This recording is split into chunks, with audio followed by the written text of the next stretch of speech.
Good morning, El Paso. My name is Sergeant Anthony with the Trans Mountain Army Recruiting Station. Probably wondering why I'm in your Facebook feed right now.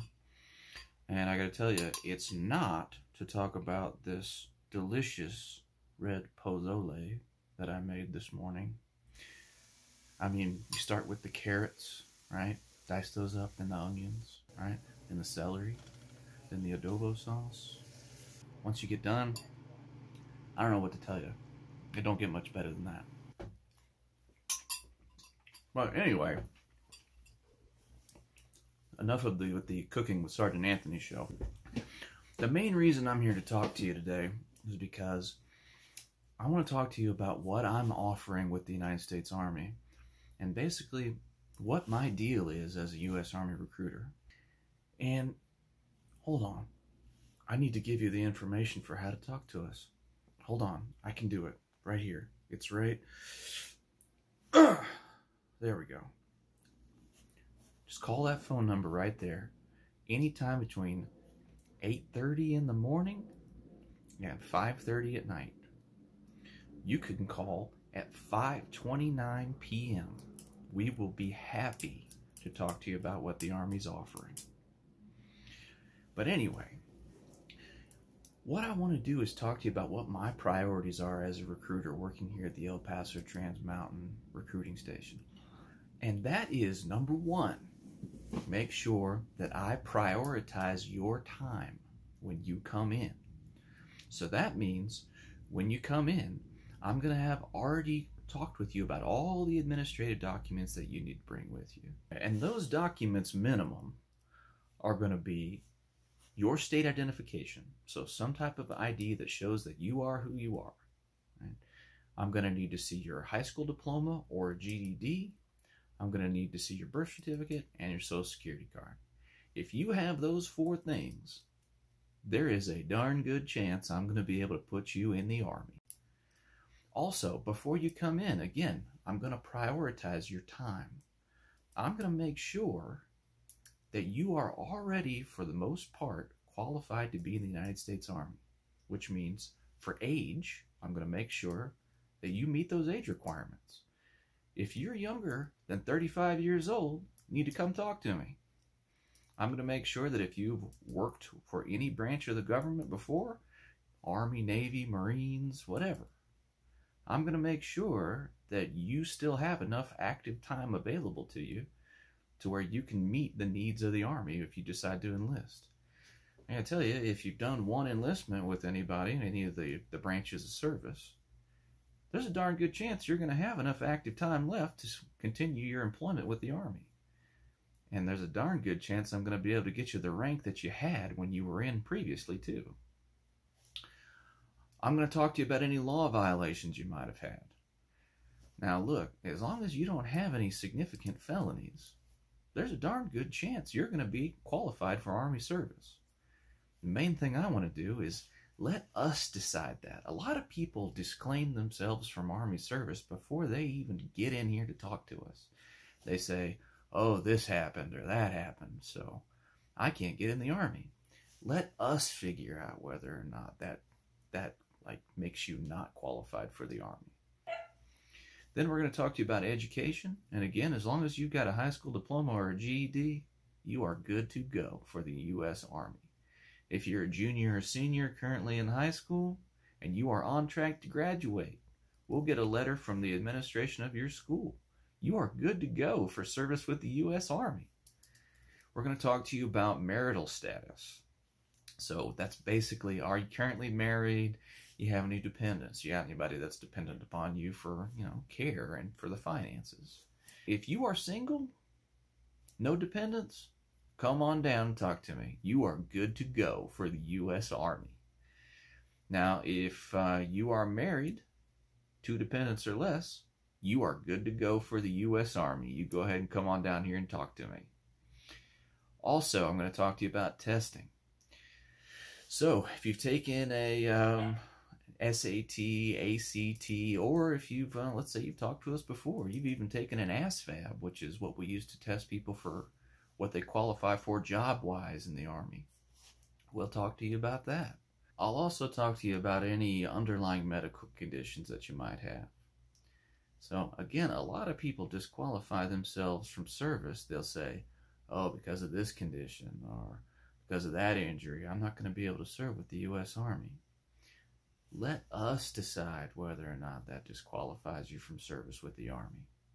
I myself came in on a medical waiver for a dislocated left kneecap about 2.5 years before I got in.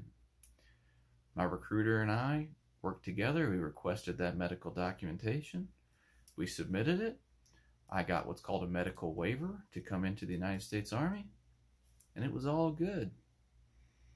So just because you have a little bit of a medical history, that's not necessarily going to disqualify you from Army service. So whenever you do come in here, you're going to notice I'm going to be a zealot about trying to get you a job that has long-term employment aspects, either in the Army or outside the Army. Either one. Because my whole deal is I want you to get certificates and training provided by the United States government. I want you to get on-the-job training provided by the United States government.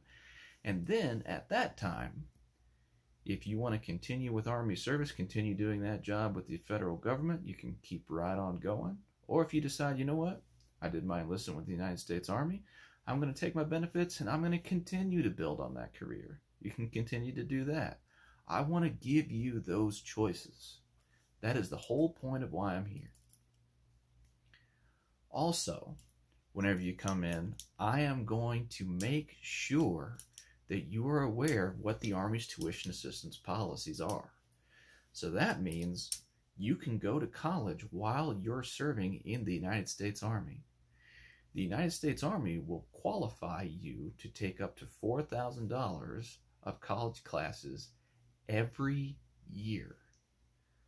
Before you leave to go to basic training, I will print out and fill out with you a tuition assistance request form. It looks exactly like this. And I will make sure you have that in your hand.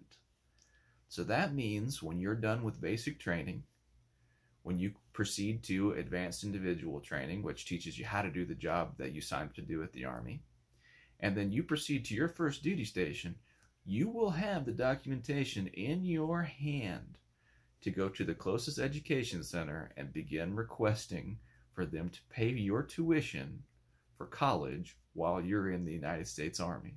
Another thing I'm going to hit really hard when you come in is making sure that you understand what you qualify for under the post 9/11 GI Bill. And also, that means whenever you ship to basic training and they're administratively processing you into the Army to begin training, and they ask you, hey, you want to sign up for the post 9/11 GI Bill before you get started with basic training? You're going to say, absolutely. I want my $25,162.14 every academic year. Another thing I'm going to do when you come talk to me is make sure that you do the best that you can possibly do on the standardized tests the Army gives you to determine whether or not you qualify for certain jobs. That's called the ASVAB. Before you go in to take that ASVAB, I'm going to get you started on March to Success. March to Success looks like that. When you work on March to Success, it's going to train you on what types of questions you might see. It's also going to essentially help you to succeed on standardized testing. Then, once we've got your ASVAB taken care of, I'm going to pull every job that you potentially qualify for. And then I'm going to walk through that list of jobs with you, talking about, what do you think about this one? What do you think about that one? And I'm going to talk to you about what the prospects are, what your life in the Army generally would be like under that kind of job, and for the most part, how that fits into your life plan, because that is really the most important part about coming to see me. It's not, hey, find out how much you're going to get paid, or Do I qualify for medical and dental coverage? All that stuff is important, don't get me wrong. But I'm not thinking about your next 1 to 3 years when you come and talk to me. I'm thinking about your next 5 to 10 and how the Army is going to put you on a positive trajectory to make sure that you achieve those goals, or perhaps, and this will be my big push, exceed what your current standards are for success right now. So once again, come in and talk to us. My name's Sergeant Anthony. I'm at the Trans Mountain Recruiting Station here in El Paso, Texas. Call that number, stop on by, and let me help you meet your goals with the United States Army. Thanks for stopping by.